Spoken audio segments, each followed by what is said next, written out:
Svoje telo sem začel spoznavati že zelo zgodaj in lahko rečem, da so bili to eni bolj zabavnih trenutkov v moji mladosti. Ko si majhen, spoznavaš svoje telo, pač se dotikaš, iščeš, gledaš, kaj je to.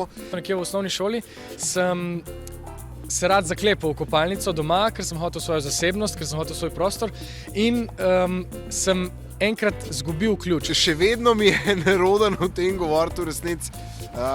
Sem potem klical celo stanovanje, celo družino, da mi je pomagala in so potem z druge strani vrat mi reševali.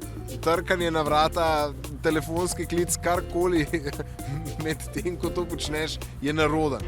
Fino je, da veš, kaj si, kaj te poganja, ne? Kako ti ktaka in predvsem treba imeti v glavi se razčistiti, ampak mislim, da zdaj je to že razčiščeno, da to ni nekaj slabega.